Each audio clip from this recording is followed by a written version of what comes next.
윤석열은 나라를 어떻게 하겠다는 메시지가 보이지 않아. 일본 언론.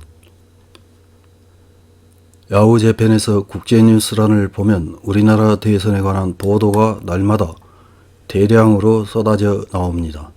이 국제뉴스를 보고 있으면 우리나라 대선에 관한 뉴스인지 아니면 일본 대선에 관한 뉴스인지 헷갈릴 정도입니다.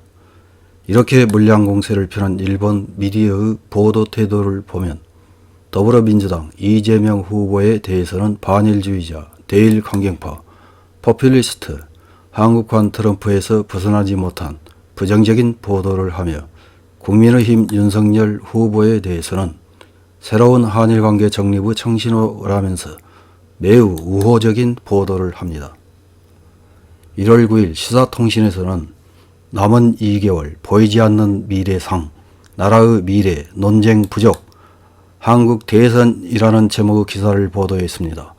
어떤 내용의 기사인지 확인해 보겠습니다. 3월 9일의 한국 대통령 선거까지 2개월 임박했다. 하지만 혁신계 여당 더불어민주당 후보인 이재명 전 경기도지사는 생활 밀착형 공약이 중심이며 보수계 최대야당 국민의힘 후보인 윤석열 전 검찰총장은 정권 교체 이외의 메시지가 부족하다. 양씨 모두 국정 미경험, 의혹이나 가정 문제에 초점이 맞춰져 어떤 나라로 이끌지 방향성이 보이지 않는다고 지적된다. 이 씨는 탈모 치료제의 건강보험 적용, 동물병원의 진료보수제 도입이라는 친밀한 공약을 다수 홍보하는 데 주력한다. 지자체 수장의 경험을 바탕으로 정책통을 어필하는 목적이 있지만 포퓰리즘이라고도 비판된다.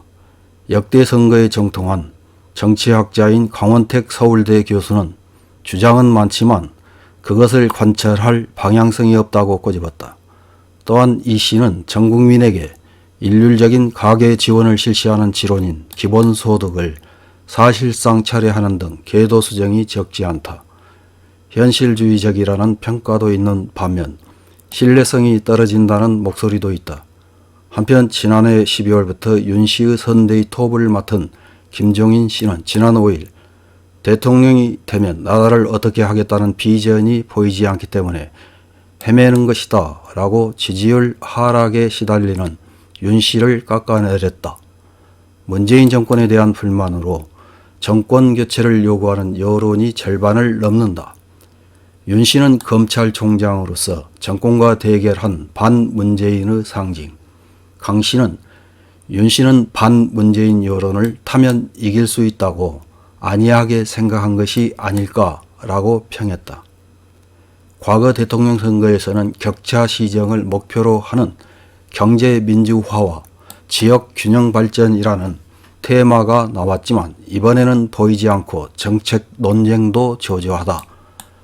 문정권 하에서 급등한 부동산 문제에 대한 국민의 불만은 크지만 가격 안정화 이해의 방향성을 내놓기 어렵다. 이전에는 보수 혁신 간 쟁점이 된 북한 문제도 대립축이 되지 않았다. 강 씨는 지금 한국 사회의 과제로 격차 시정, 정치 지향과 세대, 성별 간의 분열을 안고 있는 사회의 통합 등을 꼽는다. 그러나 양 씨 모두 국정 경험이 없어 문제의식이 희박하다고 지적. 선진국이 되었지만 사람들은 행복하지 않다. 새로운 사회의 목표를 어떻게 설정할 것인지 하는 논란이 필요하다고 말했다. 이런 기사를 읽은 일본 네티즌들은 어떤 댓글을 달았는지 몇 개 확인해보고 마치겠습니다. 첫 번째 댓글입니다. 누가 되어도 반일 카드밖에 없는 대통령이 되는 것은 뻔한 일입니다. 징용공도 대법원의 판단이 나온 이상 뒤집을 수 없고 부정도 할 수 없는 상황에서 한일 관계가 호전되는 일은 없을 것입니다. 다음 댓글입니다. 누가 대통령이 되든 약속을 어긴 사실을 되돌리지 않는 한 일본은 한국과는 일체 관련되어서는 안 된다고 생각합니다. 또한 독도에 시설을 건축하고 관광업을 전개하거나 군사훈련을 실시하고 있으며 이것을 멈추기 위해서는 일본이 되돌릴 수밖에 없는 상태입니다. 한국과는 애교를 할 수 있는 상황이 아니라고 생각하는 편이 맞는 것 같습니다. 다음 댓글입니다. 시사통신은 타국 정치를 이것저것 말하기 전에 일본의 정치 이야기를 좀 더 보도해라. 자국의 정치에 대해 자유롭게 말할 수 없기 때문에 타국 정치로 씨름을 푸는 것으로밖에 보이지 않는다. 이와 비슷한 TV 방송국도 많다. 다음 댓글입니다. 한국 헌법상 대통령은 큰 정치적 권력을 가지고 있지만 실태는 여론에 대해 약한 경향이 강하다. 대통령 선거에서도 천하 국가를 말하기보다 국민에게 친숙한 것을 거론하는 것이 어필할 수 있을 것이다. 결국 한국 사회에 있어서는 불행한 일이고 한국 국민도 그것을 깨닫고 있는 사람이 많을 것이다. 더 불행한 것은 이 현상을 바꾸기 위한 방법을 찾을 수 없는 것이다. 다음 댓글입니다. 일전의 미일 방위회담에서도 한국에 대해서는 한마디도 언급하지 않았다. 그야말로 중국과 북한에 대한 방위 문제에서 한마디도 한국을 언급할 수 없었던 것은 처음이라고 언론은 전하고 있다. 앞으로는 미일 양국의 한국 예면이 더욱 노골화될 것 같다. 경제에 관해서도 마찬가지로 한국 이탈이 가속화되어 갈 것이다. 다음 댓글입니다.